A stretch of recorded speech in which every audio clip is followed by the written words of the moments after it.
Welcome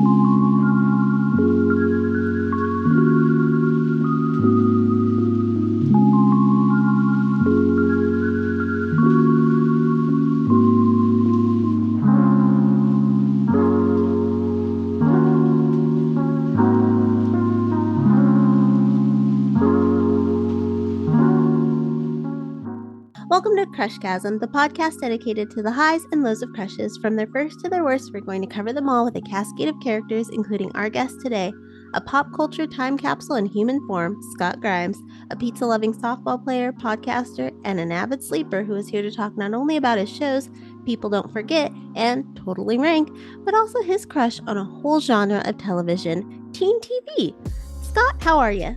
I'm doing really well, Kendra. Thank you so much for having me. I'm excited to be here. I'm so excited too. We've done so many types of crushes, but this time where after 100 episodes, we're finally getting into kind of concepts. We had a crush on nostalgia not too long ago, and I'm really excited that we're going to explore a whole genre of television. But before we get to that, can you tell us where we can find you and your shows online? Yeah, absolutely. So I have a couple different nostalgia-based podcasts. One of them is called Totally Rank, which is kind of a twist on Total Request Live, where essentially I pick a year, I go in order since 1980, and we just count down the top 10 songs of that year, my guest and I. So, for example, we just finished up our third episode. So we did the top 10 songs from 1982. I give my list, my guest gives their list, and we kind of just go back and forth talking about these different songs. And then my second one is called People Don't Forget. It's a nostalgia cast that really just covers a lot of different pop culture things from the 2000s. We have episodes on TV, music, sports, pop culture, entertainment. Crushes actually is one of the episodes we did. And so just a chance for people to kind of talk about, things within the past 20, 23 years or so and kind of reminisce. You can find both of them pretty much wherever you get your podcasts, Apple Podcasts, Spotify, Anchor. And then, of course, if you look up either show on Facebook, you'll be directed to the fan page, and then there'll be a website link from there as well. I'm really excited to dive into Totally Rank because I actually just wrote about Total Request Live today while I was at work because it is one of my favorite shows of all time. But we'll get to that. I'm really excited about that. So I am excited about this one because this is a genre of television and movies that I love. I love a coming of age story. I'm always going to be a sucker for one. And my first love was definitely Saved by the Bell when I was a really little kid. But what TV show for you was kind of the first that got you into like loving the teenage experience on the small screen? Yeah, I think a lot of it kind of comes with the timeline. Obviously when you're kind of a little kid, you're pretty much predicated on whatever your parents will allow you to watch, right? Mm-hmm. So as a kid in the mid 90s, when I was kind of too young to really make my own decisions, it's a lot of like Nickelodeon cartoons and things like that. And don't get me wrong, those were great. But it wasn't until I think I started to form my own sort of opinions on what I enjoyed watching that I was really able to come into my own. And I think one of the first shows to really usher that in for me was Boy Meets World. I remember we'd watch it every week on TGIF, and that was one of kind of the first shows that really depicted to me the middle school experience and then on to the high school experience. And it was one of the first shows that was really relatable to me. So I think that's what kind of sparked it for me, and it ripped the Band-Aid off. And then from there, it was just a tailspin of all the teen television that I could possibly consume. Did you hit middle school and kind of think, well, I'm older now, I'm getting like mature, let me mature my TV experiences? Yeah, exactly. I felt like it was time to stop like watching like Rugrats and the different things that I was watching in elementary school, and it was time to start branching out into things that were kind of culturally relevant as well. Like the topics that they're handling on these shows are the same things that I'm going through in my own life, so it kind of just became a perfect marriage for me. And you said no shade to the cartoons because we love our Nicktoons and our Disney Of cartoons. course. But, you weren't really messing with them as a middle schooler. You're trying to like branch out, be more mature. But have you checked out Big Mouth? I know it's animated, but it's definitely up there for me for teenage experience, going through puberty. I freaking love it. Yeah, absolutely. I don't think Big Mouth would have gone over as well when I was like the target demographic. But now that times have kind of changed and people are obviously just way more open with things and can express different things, it's certainly a show that I have watched. I do recommend. I think it's great. I think it's hilarious. I think it's a little bit over the top, but in a way that it needs to be. and it's definitely something that encapsulates the teenage experience. Maybe a little bit too much, but definitely enough to get it exposure. I don't think enough. I mean, I wish that we had a show like that back in the early 2000s. Like, I think I'm Yeah. still learning from it. I'm like, oh, because there's so much, especially from the female experience of like maturing in puberty. All we get is like the period episode, and then we kind of just, go into all the Yeah. big boys and whatever. And it's like, so Big Mouth, I love that it's balanced. It covers, it's so good. Who Yeah, I knew? think that if it weren't for the, obviously some of the content on there, this is like the perfect show that you would have in like health class, right? Like middle Mhm. school health class is always so awkward, and Yeah. like teachers, bless their heart, like they try to broach some of these subjects, but like these 11 and 12-year-old boys and girls don't want to hear about each other's like developing bodies and all these different things. And so I feel like Big Mouth is the type of thing where you could actually show it to a class and actually have like generate those conversations without having that awkwardness. I think if I was a parent, I would definitely just be like, oh, they're starting to need deodorant. Time to put on Big Mouth. Yeah, Explain exactly. everything. it'll do the work for me. So you also mentioned this was like you get to middle school, it's kind of you start picking what you want to watch. Did you grow up in a home where a TV was a little more restricted? No, not at all. Okay. Definitely not. My mom was very, very like laid back with the TV viewing, more so on like the movie side though. It was like movie wise, like we definitely didn't have a lot of restrictions. Like we were a big like horror movie family, so a lot of those obviously aren't very kid friendly, especially from the 90s. So there weren't restrictions there. I think, like I said, it was just more so, for a while we had just like one TV in the living room, and so it was kind of like, so it was myself, my brother, my sister, my mom, and my dad. So it's like all those people kind of fighting over one TV set. You don't necessarily get to watch what you want to all the time, and so a lot of it was just kind of like whatever my mom wanted to watch, or my sister, because she was older and kind of had like more permission. So that was kind of the issue with me, was like I really just didn't have the opportunity to browse for myself. So when I finally did, and I was a little bit older and my sister wasn't around as much, like, and I kind of had control of the remote, it was like, here we go, finally the floodgates are open. I can watch what I want.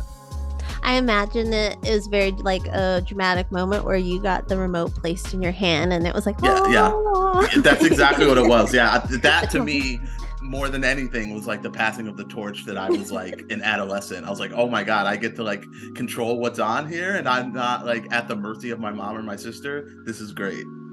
I'm telling you, getting your own TV though, what it was like around tax return time is when my poor family Mm-hmm. would be like, okay, here's Christmas now. So we each got a TV, big 90s box TV. And I think my mom, it's still in my younger brother's room. He's 30 and he still has my old TV. But yeah, that was a memory. I love my Yeah, TV. it makes a huge difference. Like, and I shared a room with my sister. So to put it in perspective, my sister is 5 years older than me. So in like the year like 2000, I was 10 going on 11, and she was like 15 going on 16, which obviously like, that there's a big difference in interest there and things that you're watching at those ages. And so like sharing a room with her, and then when we finally did get a TV in there, it was like, okay, now like I can kind of watch things that she watches that my mom doesn't really know that she watches. So like, because she just has it on and she thinks I'm asleep probably, but I'm not. Like, I'm in the bottom bunk, 'cause we had bunk beds, and like I'm in the bottom bunk just kind of like taking this all in. And then every time she leaves, like, this is my domain, and now I can throw on whatever I want. Oh, you gotta love it. Gotta love people that didn't grow up in those times. It was rough. We didn't have streaming. We didn't. Right. We had to do it the old school way. So since then, you've watched a lot of these types of TV shows. But with that, what era do you think gave the best teen TV? Was it the 90s, the 2000s, 2010s, current 2020s? I definitely think it's the 2000s. I mean, all of them obviously have, to me, like shows that are very important. Like you mentioned, Saved by the Bell. That was another big one for me, along with Boy Meets World from the 90s. And then like Seventh Heaven was another big one from the 90s. But the 2000s, to me, like, I just think that TV became more popular. A lot of 90s TV was like sitcoms. That was the big thing in the 90s, was your 30-minute episodic sitcoms, your Full Houses, your Friends and Seinfeld and Cheers and Frasier's and all those. Whereas the 2000s, I think, shifted and those hour-long like dramas became more of the hot topics and kind of the ratings grabbers for networks. And so you saw a lot more of those types of shows emerge. And the demographic who was, in still at night were people in their like early to mid-teens. Like those were the people that were actually home at 7 p.m., 8 p.m., 9 p.m. at night to watch those shows that were marketed for them. And so I think because of that, we just saw an influx of so many like new types of teen television shows and all different types of genres that everyone could enjoy. Well, we're going to stick with your favorite era and talk more about a handful of shows that, if their building was burning, you would run in and save. And first up, we have to talk about Degrassi, The Next Generation. I'm with you 100% here. It is without a doubt one of my top 10 TV shows of all time. So many iconic moments. But was there a storyline you loved, not so much for the entertainment value, but because you found yourself having a personal connection to it? Oh, so many. Where do I begin? Degrassi, The Next Generation. Like I remember starting like when I started watching that in like 2001. That was really one of the first like appointment viewing type shows for me. Like I had to be home. No matter what I was doing, I had to make it home in time to watch it. I couldn't watch it on the rerun, right? I had to watch it live when a new episode aired. And I was literally, my brother and I were obsessed. I think one of the early ones was the episode where Jimmy kind of tells Spinner that he stinks, that he needs to like wear deodorant and he has like BO. And I think again, just as like a teenage adolescent boy, that's such like a big issue. And it's something that like you kind of struggle with because you're like, well, you're just kind of lazy and you want to just go outside and you don't want to like change your socks and put deodorant on because that's just more time that it's causing you to be outside and be with your friends. You want to like maximize every minute. And so that was something for me. It was like to have a friend like Jimmy kind of say to Spinner, like, dude, you stink, like you need to do this. It's so much different when it comes from like a friend of yours and not a parent, right? Because a parent or a teacher, an authority figure, you're kind of like naturally rebellious and you're like, whatever, they're just trying to tell me what to do. But when it's a friend of yours and it's a peer, then you can kind of look at it like, whoa, if my friend is telling me this and like all of my peers are aware of this, maybe I should probably do something about this. So I definitely remember that one kind of being something that I directly related to. It's interesting. We always think of teen TV and it's always so, I think, heavily focused on maybe female viewership. But you coming here, and I had male friends who watched the show too. Do you think Degrassi did a good job of kind of balancing the female to male? And I mean, they had all different types of characters. Even, I mean, as it grew, we got non-binary characters and all that. Do you think Degrassi kind of did the best at that representation? I think of the sort of other type of shows that were similar to Degrassi or that same demographic, definitely, right? Because, it was a 30-minute like sitcom type of, episodic TV. And at the time, I think the other shows that were kind of marketed to that similar demographic were like, let's say like a Lizzie McGuire, for example, which was like predominantly white. And whereas Degrassi was very diverse, the cast, like there was one of everything, like every person in your friend group was pretty much represented, and it really was a great balance between male and female. Like I think it started off and like Emma's kind of the central character, and so there's a lot, I think, of the kind of preteen adolescent girl stuff that they're dealing with. But I think as certain characters came into the show, like Craig and Marco, those were characters that were getting the storylines and the main focus, and it was more obviously on the male portion of stuff, right? And getting into even with like struggles with mental health and with sexuality, like those in a lot of shows were normally the issues that you'd see the female characters deal with, and on Degrassi it was the male characters that were dealing with that, and I think that was really refreshing. But on the flip side, as much as I love Degrassi, there were some characters that I wish would have gotten transferred over to Lakehurst. Do you have any characters like that where you're like, we didn't need you? That's a great question. I feel like over time I grew to like appreciate everyone. But I was definitely not a Paige fan early on. I didn't like her, kind of self-entitled sort of brat behavior. So I would say definitely Paige. I wasn't always the biggest Toby fan. He reminded me a lot of my little brother. where he would kind of like narc on people, and he was kind of like this goody two shoes who was gonna like tell mom if you like skipped a class or like got a B on a test or anything like that. So I think just because of the correlation to my brother, I wasn't a big Toby fan for a bit. But yeah, I mean, I think over time, like I grew to appreciate most people, even the like Peters and other people in later seasons that like didn't have the best reputation. I did feel like they were kind of necessary. I'm with you on Toby. Should have been Toby, not JT. That's all I gotta Yeah, say. yeah. I mean, I was, oh, but to this, probably the most I've ever cried over a death of a TV show, a character. I was like, but like heaving with the boogers. Like it was like he actually died. Like I was in my dorm by myself, like crying.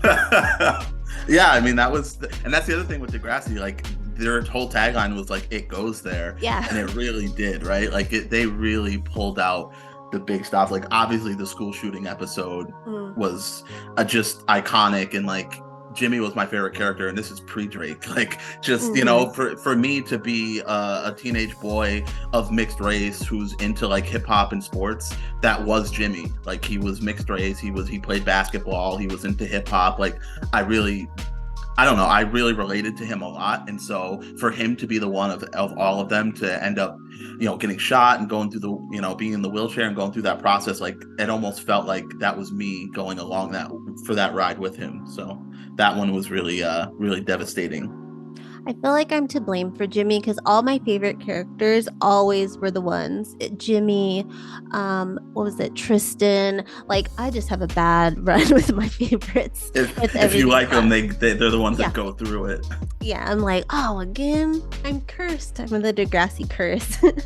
Yeah, no, I think I was the opposite up until Jimmy. Like the characters that I liked were usually the ones that like kind of excelled and did well, and then the whole Jimmy thing like flipped it on its head, and I was like, oh man, now I know like what people felt like when like other characters were going through certain things, because now it's like my guy Jimmy's going through it, so now I can relate more. And I think that's one of the reasons like a character like Paige that I started to understand and relate to more, because like all the stuff that she went through, now to me, like I kind of knew how it felt as it was going through Jimmy, and I was like, whoa, now I can kind of sympathize for Paige, and now it makes me kind of dislike a character less.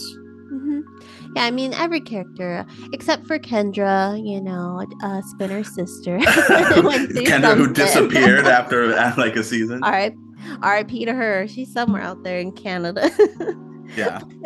So another show you love that was a wild ride that I did get off when Minnie Coop was kind of tossed into the mix. It was the OC. But however, Seth Cohen, he will forever have a hold on my heart. He is like top tier 2000s crush to me, and so many others. What do you think made this character an instant favorite? I think he was just so relatable to people who weren't like the popular kid in school, right? Like, he was a trendsetter, and he really kind of gave the outcast someone to root for every week. Like if you look at kind of the shows that were comparable to the OC, like before that, you had like a Beverly Hills 90210 for people in the 90s, and like, but those characters were pretty much like the cool kids, like Dylan McKay and Brandon Walsh and Steve Sanders. They're like the popular elite kids, and so there was no one for like the outcasts or the misfits to really root for.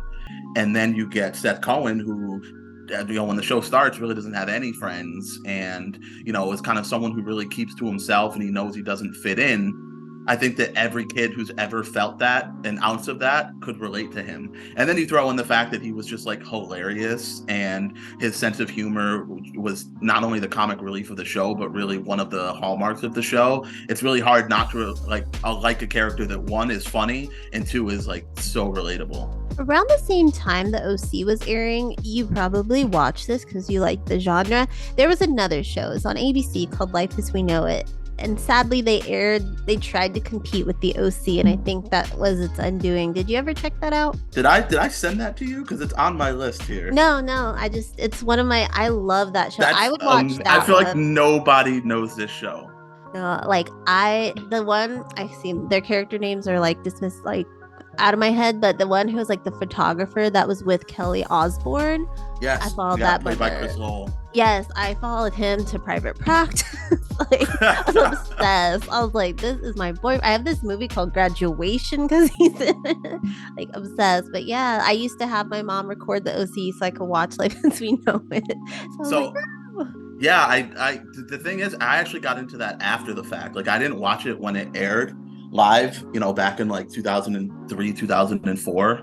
I ended up, I knew about it, I knew what it was, but I don't know, maybe it was my loyalty towards some of the other shows. Like, I just felt like I didn't want to bite off more than I can chew. But after, like, I obviously certainly went back, and this is with a lot of teen television shows that I didn't watch at the time. Like, I've gone back and watched them, start to finish. And Life as We Know It is like really good. It has a really strong cast, right? Like, Sean Ferris is in it and Missy Peregrine. Like, it had a really good cast, and like those were people that I followed, and I was like, oh, Sean Ferris, and I watched like Never Back Down, and then he popped up on Pretty Little Liars. He was the detective, and I was like, oh, that's the guy from Life as We Know It. So it was actually a really good show, and it definitely had a lot of similarities to the OC. I think unfortunately for it, one, it was 30, it was a 30-minute show, I believe. And then two is, I think ABC Family at the time was just kind of still thought of as like too cookie cutter, and it wasn't like cool and edgy like the OC was. Yeah, the OC was pretty reckless, Marissa Cooper was crazy. And that's when I kind of left the show. I didn't actually finish the OC. Once Marissa left, I didn't really like the dynamic of the show anymore. And I actually Yeah. didn't see the finale until a few years ago. But a show that I did finish because it was rudely canceled, Popular. And we talked about this travesty of cancellation on Crushin' on 1999 with John Riley from But a Song. And we both could not believe they just left us with a cliffhanger. So if Genie from Aladdin could bring back one canceled show for you, would you spin that wish on Popular? Oh man, that is tough, because that was one of the, honestly, the first shows that kind of got me hooked on teen television. Like, I had the hugest crush on Sam, played by Carly Pope from Popular. Like, that was one of my absolute first crushes. I want to say yes, just because there are a lot of other ones, but I feel like they at least lasted a little bit longer to get more closure. Popular was just 2 seasons, and there were so many characters, and there were so many more directions they could have gone in. I would have loved to have seen them like go to college and just kind of see what came of all these characters. So yeah, I would say I think Popular would be my top choice for a show that should have gotten more seasons, or a show that we could totally get a revival of and see where they're at now. I mean, the CW, I don't know really where they're at right now with their programming, but I know Riverdale's out the door soon, so That's right. And The they Flash is going to be done. They need need to revamp. Ooh, they should do a Seventh Heaven reboot with like Barry Watson without the dad. Oh yeah, we could say he's passed. Like, we don't we don't really need him. He's like handed the congregation down to Lucy. There we go. Hey, get that like classic WB shows back, I love it. I'm in. You got the twins, Sam and David, are like in college at this point, right? Like, let's do. I mean, outside of Jessica Biel, nobody's doing anything. Yeah, like, I mean, even miraculously Happy is still alive. Dad didn't make it. Happy did. There we go. I love it. So speaking of the WB, we have your other favorite shows, One Tree Hill, but then you had Friday Night Lights. These are 2 shows that I know enough about because they were so popular, but I never did watch them. I wasn't really into like sports-driven dramas. Do you think that each of them like deserve that cult following they had? Yeah, oh, absolutely. So I think one of the things I love about both of these shows is that it is a little bit more geared towards males, right? Because it has that sports element. It's one of those shows that you're not as ashamed to tell your friends that you watch. It was kind of a hard sell for me in middle school and early in high school to be like, hey guys, like, did you check out Popular? Or like, did you watch Gossip Girl last night? Like, but One Tree Hill and Friday Night Lights were an easier sell for my friends, because it's like, well, it's just a show about basketball, it's just a show about football, and then all the other stuff that kind of comes with it you can look at as sort of secondary, even though obviously, especially in One Tree Hill, the basketball is like third or fourth on the list of priorities. It's definitely all about the drama, but I think it was easier to get into. And that's why I could sell that one. Like if my friends were over and I really just wanted to watch an episode, I could like at least get them to agree. About 10, 15 minutes in, they were either hooked or they were completely out of it, but at least I was able to get them to commit to it. And I think that's why there's such a cult following for both of them is I mean they're so character driven. Like, you know, there are still people this day that are either, you know, team Brooke and Lucas or team Lucas and Peyton, you know, and over on Friday Night Lights it's the same thing. Like there are people who love Eric and Tammy, they love Matt and Julie, they love Tim and Lila, and like people will literally like go to their graves with these opinions. And I think that's what makes it so strong is that you get so invested in these characters, and every week, you know, you're going through the motions with them, and it's really hard to detach yourself from it. Yeah, that's funny you mentioned like people going to their graves with their kind of what do we call it? OTPs? Is that Yeah, what they exactly. say? OTPs. Yes. Who is your favorite teen TV OTP? If I have to pick one, it's tough. If I have to pick one, I think it's probably Seth and Summer from the OC. I just love the fact that, I mean, that is every like kid, every outcast boy's like dream is to be in love with the popular girl who doesn't know you exist and doesn't talk to you, and then finally you're able to break through and begin a relationship with her and have this whirlwind romance, fall in love with each other, and like, you know, end up together in the end. Like that is such an underdog sort of overcoming the odds story, and I think that one's just so inspiring. I mean, there are so many I could go on and on, but if I'm gun to my head, if I have to pick one, it's Seth and Summer for sure. It's probably because you started with Boy Meets World, and that's kind of the story of Corey and Topanga. I mean, Exactly. she was weird as hell when the show started, but she was like that beautiful girl that, you know, is a little out of, you know, she should have been with Sean if we're going based on like coolness. Yeah. But yeah, I mean, that's why like Seth and Summer is ingrained into. Yeah, I agree. I mean, there are those couples that, and I think the other one with those, with like a Seth in the Summer and according to Topanga, is that there was never really that triangle, right? It was pretty much always Corey and Topanga. Obviously, they had like their ups and downs, and he, you know, cheated on her at the ski lodge or whatever. And, you know, Seth and Summer had like Anna, and they had a couple other like hiccups. But for the most part, it was always centered around those couples rather than like let's say your Dawson's Creek, like your Dawson, Pacey, Joey. There's always that like contention because there is the triangle there. And so you have to choose sides. And so it splits 50-50, of course. Whereas Seth and Summer, you're kind of 100% on board because there isn't that, oh, well, what if they're with so-and-so instead? Yeah. Like she was never going to go for Ryan. Right, exactly. That was never going to happen. And like, it was never going to work out with Zach, as cool as I thought Zach was. Like, it was just always going to be Seth and Summer. I mean, you can't beat them. They're definitely, for 2000s teen shows, they're royalty. Seth and Summer. They were goals. And I also, like, me and my friend thought, because like all this started to happen for Seth when he turned 17. So like when we were like getting close to that birthday, we're like, you know, it's gonna happen. We're gonna get a boyfriend and we're gonna be cool. And then like I turned 17, 18, I'm 36. Yeah, now. So. Yeah, I mean, well, it probably, I don't know if this happened to you or not, but you probably didn't have like some cool out of towner from Chino come and start living in your pool house. Like that's really what it takes. Sadly, no. My mom never brought. Well, we did have my cool friend move in because he got kicked out, but he was too cool.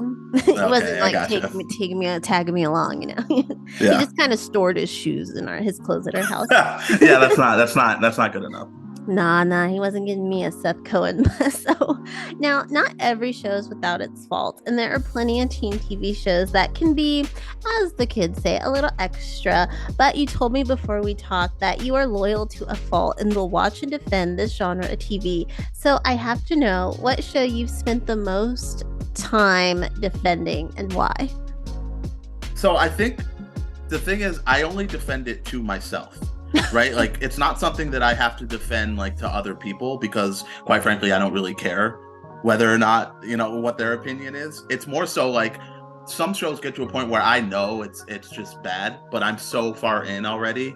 You know, if I'm 3, 4, 5 seasons in, then I almost have to finish just like out of dedication. I'm like, I have to finish this. And one of those shows for me, and I think part of it too was because I was getting older, right? Like I was kind of in college and then out of college was Pretty Little Liars, which Mhm. like I watched that show. I can't watch it now. Like I don't think that's a show I'll ever do. Like I don't think I'll ever watch it again because it was so bad. It was just so like over the top. Nothing was believable to me. A lot of the acting was like cringeworthy, and I had to defend it to myself. Like in the later seasons, like why am I still watching this? This is terrible. I find myself like on my phone like while it's on for most of the episodes because I don't even care, and yet I'm 5 or 6 seasons in and I just feel like I need to let it play out at this point and I need to get to the finish line, like because I do want to see if like Arya and Ezra end up together or Caleb and Hannah, or is it going to be Caleb and Spencer? Like I'm so invested that I'm like at this point I just need to finish it. So that's one of the big ones for me because I feel like that show it had a lot of buzz and it was really popular the first like 3 or 4 seasons, and then it really started to go downhill for me. So would you say that's like the one show that was almost the straw that broke the camel's back? Like you were like almost like maybe I'm not going to finish this. Yeah. Oh, yeah. It was definitely up there. And then the only other one, it's funny, they're both from ABC Family, Freeform, whatever you want to call it. The other one that I absolutely could not finish was Secret Life of the American Teenager. Like Mm. I just couldn't. I couldn't. That one was just too bad. Like the acting was awful, and it just didn't make any sense. And that's one of the few shows I've actually stopped watching as it aired. That one I never watched it, but I remember how popular it was, and I was just like, Yeah. I would see the commercials and think, why? Yeah, it was really really bad. Interesting. Now, you said you'll always defend them, but is there a cliche in teen TV that you'd like to see done away with?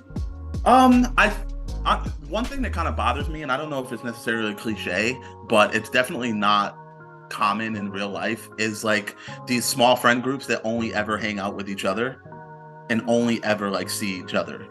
Like in every single one of these shows, like the group of friends, whether it's the OC with like 4 friends, or if it's like 90210 that has like maybe 6 to 8, but like outside of that group, no one ever like hangs out with anyone else. There's never like, oh, where's so and so today? Oh, they're hanging out with their other friend. Like they just always, it's always so like incestuous in the dating, right? Everyone like dating each other in the same friend group. Like there's no loyalty, there's no bro code, there's no girl code. Like there's none of those like friendship hallmarks exist in these groups. I have to say that is interesting because I think because I love these shows so much, maybe that's why I just don't branch out from the little groups I always had. Like my friends all had, other friends, but I was like, no, I like these 6 people. I'm not gonna really Yeah, branch out from you're like, these. this is my show. They're my Yeah. characters. This is my show, and I can't deviate from that. No, I get that, and I feel like I've also like been victim of that as well. But I've always been a fan on teen TV of new characters. Like I think I'm the opposite of a lot of people who like are strictly, core 4 or core however many. I love when shows get an infusion of new characters, usually like a season 2. I love a season 2 of most teen shows because you get new characters, you get new love interest, and it like freshens things up. So I've always been a fan of that. I think for Degrassi that totally works because they had you always have to have new kids entering the school. You can't have Craig Yeah. be a senior for like 20 years, I Yeah. like, while it's so hard to say goodbye, and when I watch Degrassi, it's kind of like I always would be like at the new ones, but then a week later I'm like, I'm obsessed with them and I can't imagine having them in my life.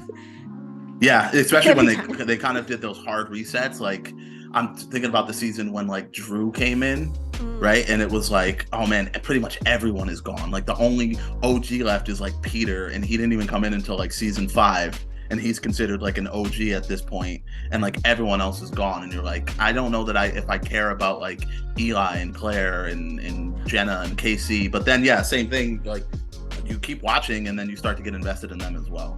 Yeah, it doesn't take long. You gotta stand Eclair. But they have to be like good characters, right? And like you mentioned, Degrassi, I feel like did it well, where a lot of other shows like brought in new characters and they weren't well received, and like people didn't like them and they were gone. Like it's very hard for like a character who comes into a show like in season 2 or 3 to like end up staying on the show. Usually they're just like guest spots and they kind of get in the way of the meant to be couple, or they're in to cause some sort of drama, and then when that's done, they're gone.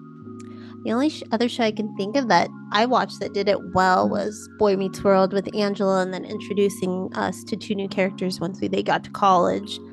Yeah, I mean Jack was great, right? Obviously, and again, but those shows are, I think it was easier with the 30-minute like shows that were a little bit like you could do more. Those shows again, like the OC, like no one from season 2 stuck around, right? Like Alex, Lindsay, Zach, like none of them stuck around. In One Tree Hill, there were new characters in season 2, and like they didn't stick around.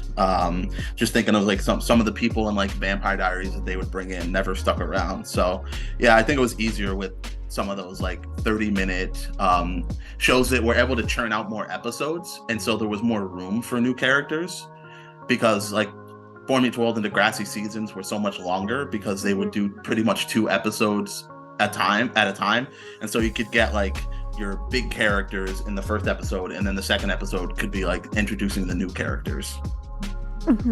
For sure. And back when Boy Meets World, and I guess the early days of Degrassi, we also didn't have the internet to complain about if we'd like it or not. We just accepted it. We're like, That's hey, true. it's on. I'm gonna watch it because there's nothing else to watch. I'm hooked. What else am I gonna do? Like go on Microsoft Paint for hours? Play solitaire. Yeah. Yay.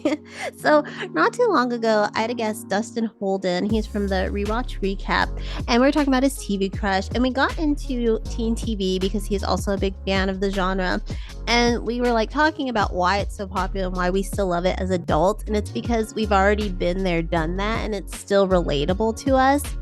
Is that why you've continued to take in these shows? Yeah, I think that's a big part of it for me is, now you're watching it with fresh eyes and a different perspective.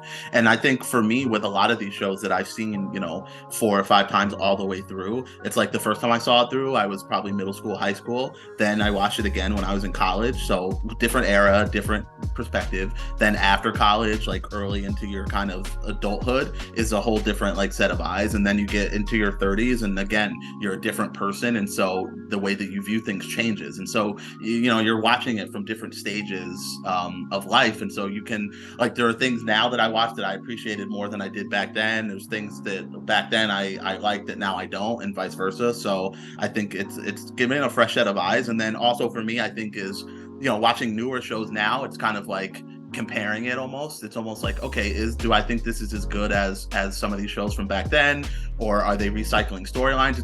I'm always almost like curious to see these newer shows and how they're presenting certain issues that have been there forever in the genre, but kind of seeing if they're putting a fresh take on it. Well, speaking of new shows, do you have any like new favorites that you feel are going to kind of stand the test of time? Like, I think any kid, any age could watch Degrassi today and still love it as much as we did back in the day, or even like the OC, or there's even people still getting into 90210 because they're just an addicting. Do you see any shows like that now? So I mean, I honestly struggle with a lot of the newer shows. Like I'm not a Riverdale person, like this, which is crazy because again, it's like it's so, I mean, it's in the wheelhouse usually of everything that I enjoy, but some of the shows like that I haven't really gotten into. But I do think that the first few seasons of Riverdale I feel like could be that type of show. I know that I've kind of heard that as it's gone on, it hasn't been as good. I think the one that, and I absolutely love it, and I hope that it continues to go on forever, is Ginny and Georgia on Netflix. I mean, to me, that show, it's like, it's Degrassi vibes, and it's like Gilmore Girls vibes, and it just has that feel, that kind of older, early 2000s type of feel to it, despite taking place, in modern day. But I think a lot of the themes and a lot of the way that the issues are handled is very similar. And I think that's a show that's very, very relatable, has its finger on the pulse of a lot of, the big sort of pop culture and societal issues. And so I think that's the one that I've seen that has the potential to have that staying power. You mentioned Gilmore Girls. I volunteer at a like dress shop. We give free prom attire to teens that need it. And a girl came in and she was like, I'm going for a vintage like Gilmore Girl, Rory Gilmore vibe. And I was like, vintage? What?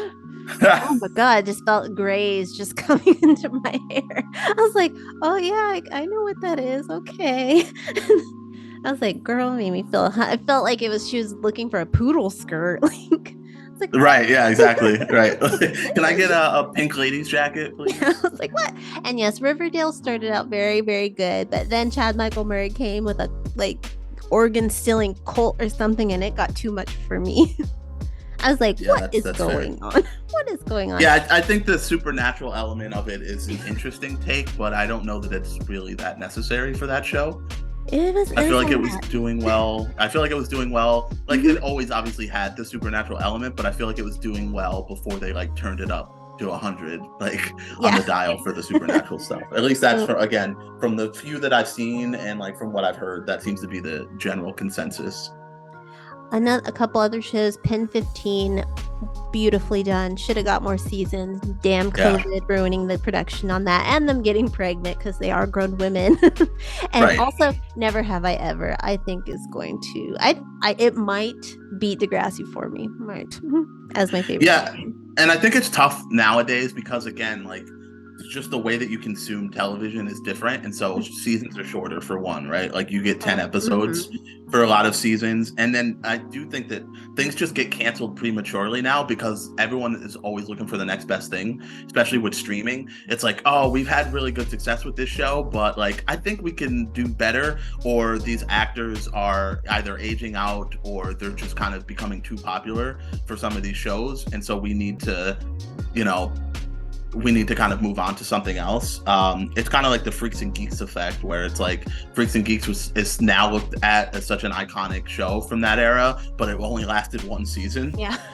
And obviously at the time, like again, there's no internet, so there's no like online petition to save it, and like Mhm. all of these like crusaders.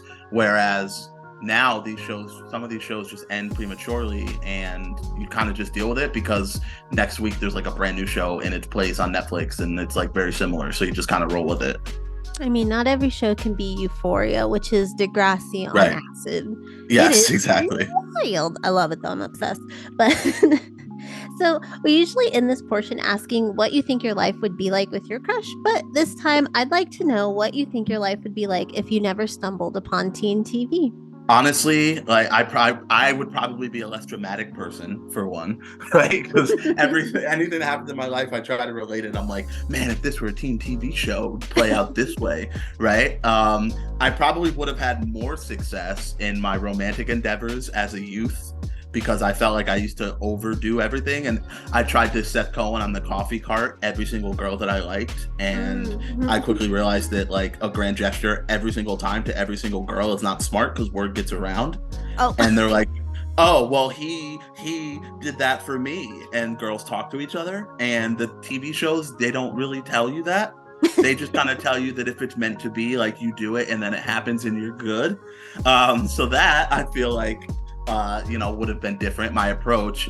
And I think just me as a person, like my creativity as a person, like stems from watching a lot of these shows. Like I was always so enamored with just like the storylines and the creative aspect of it and everything that goes on behind it. And I think without kind of that thirst for knowledge, I certainly wouldn't be talking to you because I wouldn't be a podcaster. I wouldn't probably be so keen on nostalgia and have it be something that is an everyday part of my life. And I just feel like there'd be a void that wouldn't be filled by a different genre of shows. If I only watched like comedy shows, if I only watched like action adventure shows, I just think there's a void that teen television shows fit that I don't think you can get anywhere else. or if you just watched all the SVUs and Right, CSI. exactly. If Yeah. you were like a mom, because that's like very big mom TV.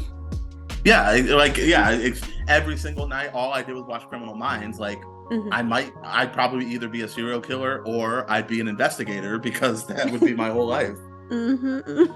Yeah. I mean, teen TV, yeah, it does make you a little dramatic. I Yes. definitely agree with you on that. So now it's time to talk about what you have going on. You got a couple of shows, so we'll just go in chronological order. People Don't Forget kicked off around late 2020. What led to that coming together? Well, I mean, it was something that I'd always wanted to do. I'd kind of dabbled in podcasting actually before the pandemic, with friends. Like, I realized that, like, when my friends and I would kind of just sit around and talk to each other, I was like, guys, we should just record this because this is literally what a podcast is. Like, people listening to guys talk, like, we would talk about, like, just like sports and, your typical guy stuff. And so I kind of started doing that with them. It was just literally for fun. I just wanted to have like a time capsule of conversations with my friends.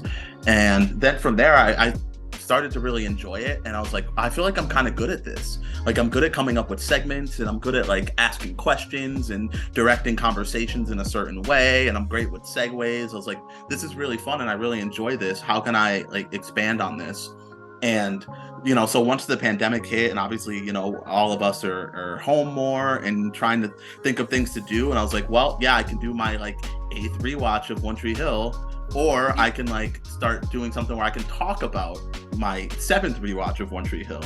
Like, where can I, like, how can I have this platform where there have to be other people who, kind of reminisce about things the way that I do. And then I just got into that whole rabbit hole of nostalgia podcast, and there were so many of them, and I pretty much listened through all of them and was like, well, all right, now I'm back to square one. Let me just try to create one myself. And I was fortunate enough to, have a pretty good podcast community built up already. And so I was, able to reach out to people and have them come on the show and come up with different topics. And it just kind of started that way. And right from the first episode, I was like, yep, this is fun. I really like this and I want to continue doing it. And it turned into something that was a big focus of mine that unfortunately hasn't been, but I am actually about to record a brand new episode for People Don't Forget, which will be the first in over a year. But we are coming back. We're going to be better than ever. So I'm really excited for that. And when you do the show, it's like you have to have all these memories up inside your head about all these pop culture things. Are you like a pop culture trivia champ where you live? Yes, I am. Yeah, I am. I'm that guy. Like, I'm that person that goes to trivia and is the unequivocal pop culture person. I was funny. We were just at trivia last week. My friends and I were at a local pub trivia, and there was a round. Well, everything was St. Patrick's themed, so it was a round of like famous people with the name Patrick, and there was like a picture round, and I just like right off the jump went 10 for 10, and they were just like, "How do you know who Robert Patrick is?" And I was like, "I watch a lot of movies and TV. Like, I don't really know how to explain it." Yeah, no, I'm definitely that person. Yes, I love a trivia night. Me and my husband, when we lived in California, there was a local spot we go to every Tuesday, I believe it was, and you could win $100 if you won. Oh yeah, Usually we won twice. Yeah, and no, I put on my resume. I'm like, I'm a Nickelodeon trivia champion winner and a '90s sitcom. Thank you. That's awesome. Yeah, I went to so I do live in Los Angeles. And there was this new place and they were doing like this throwback 2000s trivia a year ago, and I went in there and just like crushed it. And it was me and two other people. It was a team of 3 against like all these other teams had like 12 people on it, and like I was just keeping up with this team that had like 12 brains, and it was just me. And I was like, okay, yeah, I now I've officially arrived. Like, now I get it. Now I get why people like say these things about me. They have one here where I live now in Virginia, but they had a Nickelodeon one, and somebody asked like, oh, what era? And they said all 2000s, and I was like, and they said maybe a little 90s, and I was like, oh, I might not do so well because the only one I missed was Jimmy Neutron. You're like, I don't know if I can answer questions about Sam and Cat. Sorry. Yeah, give me Victorious, and I'll do great. I'll slay you. Sam and Cat, not so much. That's where I started to bounce out. I was like, But speaking of the 2000s, you have a lot of episodes about that, but I didn't see any about emo music. Are you planning to go down that road and into Hot Topic soon? I need to get the right guest for that, because emo music is something that's near and dear to my heart. I go to emo night every month here, in Los Oh. Angeles. I'm an ambassador for one of the emo nights around here, so I get into shows for free. Just saying. Yeah, I mean they have like 3 or 4 different ones now, and so I go monthly. I'm obsessed. Like I absolutely love emo music. I try to go to as many shows as I can. Really excited that there's a Yellow Card show coming up here, and some other things. So that is absolutely 1000% a topic that I want to do, but it's getting the right person because some people have certain negative connotations about emo music and they don't talk about it, and it's one of those no, I'm way too cool for that, type of attitude. So if I can't get my best friend who really isn't a big podcaster and doesn't really enjoy doing that, then I need to widen my search and get someone else, because I need someone who is as passionate about it as I am. And that's what I try to do for all of my episodes, is that I never want to be the person who's leading it. I want my guests to, like, similar to what you do here, is you want your guests to really, be center stage and talk about things that they love and they enjoy. And so I want it to be the same way for me. I don't want to just wax poetic about emo music and have my guests like, oh yeah, Fall Out Boy's cool. I could talk about, I have a love hate. I mean, I was in it. I was in that scene in the early 2000s. I went to college in LA just to go to concerts. I was like, I don't know about class. Like, I spent more time at venues. My mom's like, what's your major? I was like, I don't know. You're know, like, Mom. emo music? Yeah, I was like, I'm just going to my shows. I'm at Hob tonight, whatever, Knitting Factory. Yeah. And she was like, okay. But yeah, I can't. Yeah, but now I'm like, I listen back. There's some bands where I'm like, don't think I like that anymore. But there's also some albums, because of the concert memories, like I did a lot for Fall Out Boy back in the day. So they are always, like, up to a point, so near and dear to my heart. But Paramore is still my go-to, even though they're not really in that scene anymore. They've graduated.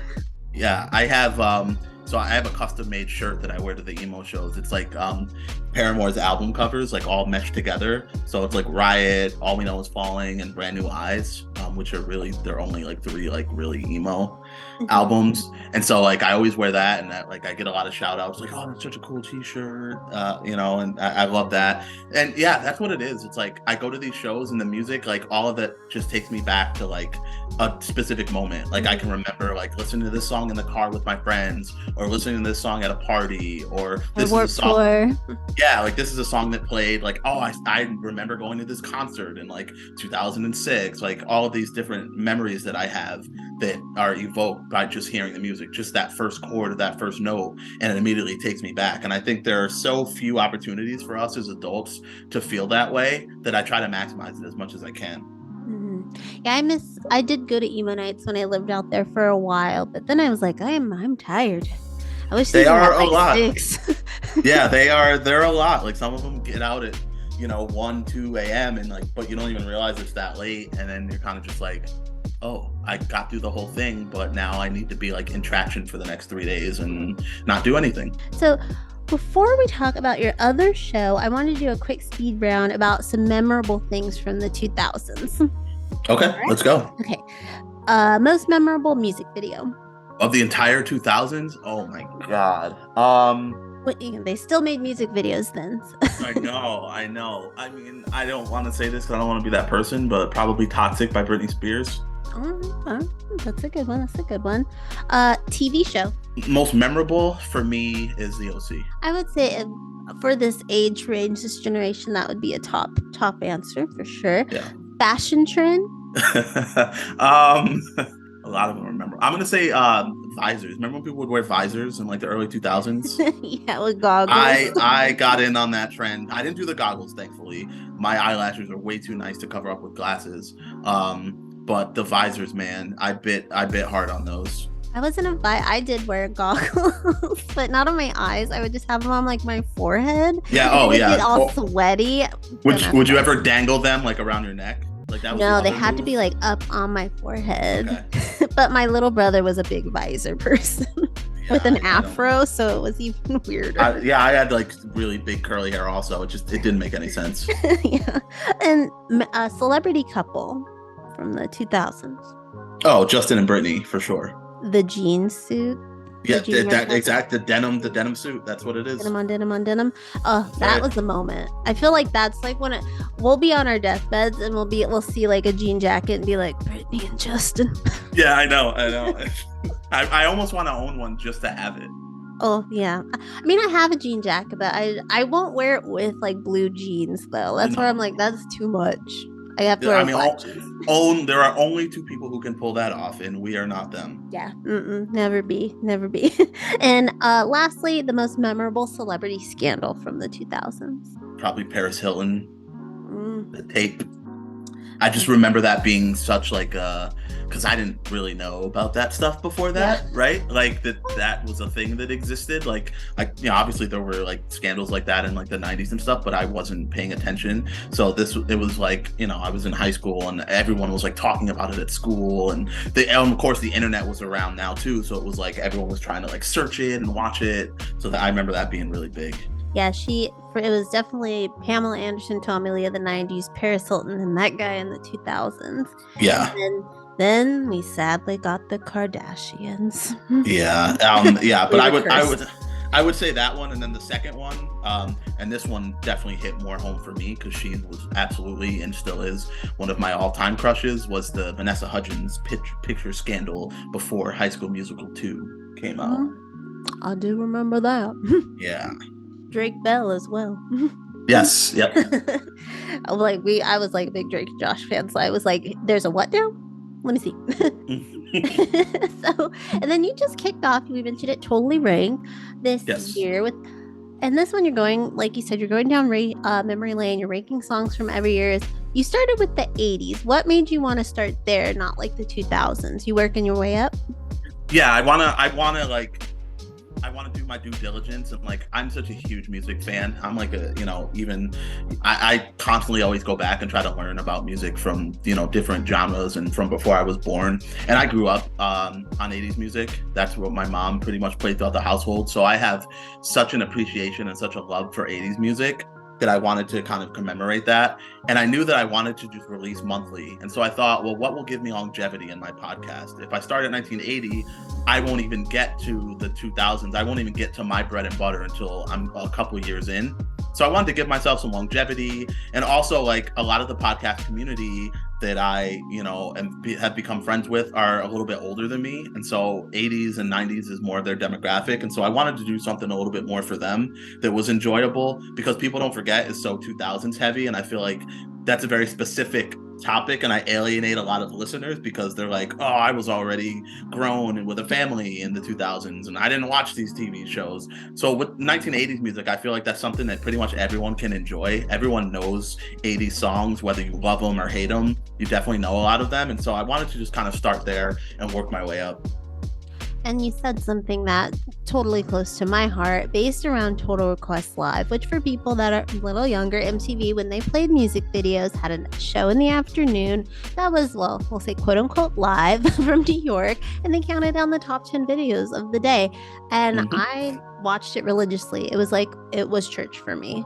I would not miss an episode. I would freak out if I did. Same. Do you have any favorite TRL moments or memories? I mean, I remember, it's funny, I actually just went back and watched an episode of TRL that I randomly found on YouTube like a week ago, because they're really hard to find, which is crazy in this day and age where everything is available. It's really hard to find like full episodes of TRL. I mean, I remember any time that like either the boy bands were on there, because my sister was obsessed with NSYNC, and so I definitely remember any appearance that they had on there. But I also remember like Mariah Carey being on there a lot. Britney Spears obviously was on there a lot. I think and I also remember do you remember the MTV Spring Breaks when they would go to like Cancun, and like they would have all these different performances? It would be like little Bow Wow performing and whomever else. Like I definitely remember watching all of those as well. And I'm talking early TRL, like the first 5 years or so. That's prime TRL, right? Like that's the bread boy and butter. bands. Yeah, the boy bands. And then like I remember being like really mad when Freak on a Leash by Korn like took the #1 spot over like Backstreet Boys and NSYNC. Like, what is this? This isn't okay. Because #1 was always like, it was either a boy band, it was Britney, it was Christina Aguilera. Like and I was like, all of a sudden, Corn Freak on a Leash, and I was like, what is, like, no, this is unacceptable, right? It was like a riot in my household. Like, no, this is not, we can't do this. We need to start voting because clearly our one non-vote made a difference, and now we need to get on the phones. But yeah, I mean, that was just like for you. I came on at 3:30 on the East Coast. I'm from New York. Came home from school. First thing was like, take my backpack off, kick my shoes off, grab a drink and a snack, and watch TRL like every single day after school, probably for 5 years straight. Yeah, I remember in middle school they would give us like planners, and I actually would write down the countdown and the guests and everything that day, and if they had like a video retire or premiere. Yeah. And my mom made me toss them, and to this day I'm still pissed that I had that whole record. Like, I'm Yeah, like, that's amazing. Mom, my archives, they're so Right? there. Yeah, Then like the TRL historian. it was just so good, and there was just something about it. There's something magical. I think it's, if you love pop culture, that's where it was. It was like the hub of what was cool, what was happening. You had actors coming through too. It's like, yeah. And even though your sister liked the wrong boy band, that's okay. It was just so funny too how like TRL would shape so much of like what my opinions were at the time of music. Like I remember, I would get so excited for Spanking New Music Video, right? And they would do the whole like the "Why are you so stupid?" which is like the way that they introduced it. And like I remember when guests would come in when their albums would drop, and they would go across the street to the Virgin Mega Store, and like they would go like sign their albums. But it would also make me like not like artists like Korn. Like I remember when Eve 6 Here's to the Night came out, and that like went into the top 3, and I was like, I immediately hate this song. I don't even have to listen to it. Hate this song because it's not like one of the artists that I like, so I won't listen to it. Like certain Limp Bizkit songs that would make it super high on the countdown, I'm like, nope, can't do it. Absolutely not. And it's just kind of funny like looking back at it. Like now those are all songs that I enjoy, but at the time I'm like, I want nothing to do with these because it's not like on my approved list of the top 10. God, well, I was really into like Limp Bizkit and Corn as well, but if it was really, I always say I was enlisted in the boy band war of 1999, so that was where I was like fuming. If my Backstreet Boys weren't number one, I was like, how do this NSYNC think they are? Oh my god! Even though secretly I didn't think their music was bad, it was just like you couldn't be better than Backstreet Boys, you know? I think 1999 at least, Backstreet Boys pretty much dominated TRL between I Want It That Way and like Larger Than Life. They were pretty much always number one. I definitely remember that. So for Totally Ranked, do you like stress over your rankings of things? I know I do a lot of top 10 lists. I'm always like, I don't know. I just don't know if this should be 7 or 8. Like, oh yeah, I mean, I go back and forth. My list changes 100 times before, and probably up 5 minutes up until like when I do the episode. Because it's like any given day I could flip flop them. Like if I try to listen to a bunch of the songs and I'm like, all right, this is my number 4, but then the next day I'm like, no, you know what?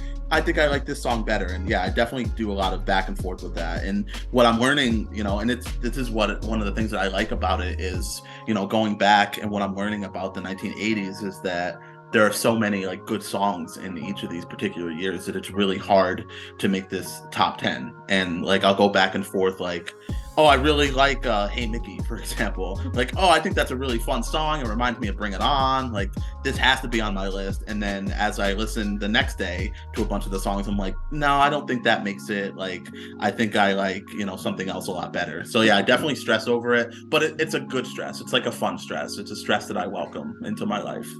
and you're starting with the 80s, you'll eventually go 90s, 2000s. Are you going to stick just to music, or will you eventually branch out and rate movies from these years, TV shows? Yeah, that's my plan, is to kind of get through the music. I'm thinking 80s to probably 2010s. I'll go with music, and then I will reset it and kind of start back and do the top 10 movies. And then who else? The possibilities kind of endless. I can do like the top 10 fashion trends, or the top 10 scandals, top 10 celebrity couples from this year and things like that. So I definitely have plans to expand outside of music for sure. Well, the 80s fashion trends, you got a lot to work with. They were crazy looking then. But they were crazy looking in the 90s too. And then you have scene queens of like the 2000 emo MySpace. So it's always weird looking. Yeah, you look back now and you're like, wow, I can't believe that was even like a thing. I can't believe that was so popular. But you're like, it was the time. It was the time to look like a raccoon was on your head and take your Yes, MySpace picture. exactly. Yeah, I'm just I glad that totally wanted to dress like Pete Wentz all the time. I was like, well, I'm mixed. I'm black, white, and Spanish, and I have really curly hair. So I was like, never going to do that. So I'm glad I never did because I was like, oh, thank God, because those pictures would be bad. Trying to straighten this hair, do that, all that, dye it, no, it'd have been a mess. I was just kept it curly, ponytail. Listen, I get it. I get it. I mixed as well, and it was really hard to go one way or the other because I couldn't really do either way. Yeah. Like I remember in the early 2000s, I wanted cornrows because of Allen Iverson, and like this is when all the celebrities were doing like cornrows, right? Like J Lo had them, and like all these different. And I was like, I want to do cornrows, but I was like, I do not have the type of hair for cornrows. Like, don't like I can't even kid myself. Like I did not inherit that gene. Can't do that. But then it was also like I couldn't do like not that I'm so glad I didn't, but I can't even do like the cool frosted tips either because like that my hair wouldn't really work for that either. So I was just kind of in the middle. Like I think I'll just like keep it curly, and thankfully once like the emo trend started to come in, that I could do because it's like I can just part it off to the side and have half of it sticking up and have a faux hawk and like all these different things that I could finally do. So I was like, yeah, this is really exciting. Like, I'm cool now, mom. Yeah, I can finally like get into these fashion trends. And then people are like, well, there aren't really a lot of like mixed, emo lead singers. And I'm like, I don't care. Doesn't matter. We're there. We're there. And my friends would always be like, "Hey, there's a black person." I'm like, "Oh yay, there's two of us." Yay. Yeah, exactly. Just counting. Yeah, it's like the one other in the school. Yeah. Oh, at school, no, there was no other black emos but me that I know I think there was of. like one. Yeah, I think there was like one kid that like would skate around, and I was like, all right, cool. Yeah, you want to talk about emo music? And he's like, I only listen to Sum 41, and I'm like, oh, all right, well, guess we can't be friends. I like them, but like I also like variety. Like, do you like the Used? Taking Back Sunday? Anything? Right, yeah, and he's just like, I listen to Sum 41 exclusively. Okay, all right, well. Well, I hope that kid's somewhere in the world really excited because they announced a tour with The Offspring and Simple Plan today. I'm sure he's ecstatic. I mean, and everyone should be, though. I mean, Simple Plan, come on. I will, whenever they do Warped Tour, I was always there to watch for sure. For sure. But I don't think I ever went to one of their actual tours. I don't know. It's been a lot of years since college. A lot of time. Yeah. So can you remind people where they can find you and your shows online? Yeah, absolutely. So People Don't Forget is, again, available wherever you listen to podcasts, Apple Podcasts, Spotify. We do have a Facebook group on there as well for you to go and just leave any feedback that you have about episodes. Or the big thing for me is suggestions. That's kind of my big thing with People Don't Forget is that there's no structure to it. Like I have all these ideas, but I also want people to bring up ideas. Very similar to what you do, Kendra, is, you allow the guest to really kind of choose, right, and steer the conversation and come on and talk about what they want to. I want the same thing with People Don't Forget. And so you can also email me at peopledon'tforgetpodcast@gmail.com. You can, reach out on the socials at People Don't Forget pod. So please do that. If you like this show, if, anything, all those nostalgia based podcasts, I think that there would be something for you on People Don't Forget. All the episodes are themed. So if you go in and you're like, oh, I'm not really a sports person, you can just skip that episode. Or, oh, I'm not a big movie watcher, skip that one. But I'm sure the next episode will have something for you. So that's where you can find that one. Totally Rank is a part of a big podcast conglomerate called The Place to Be Nation.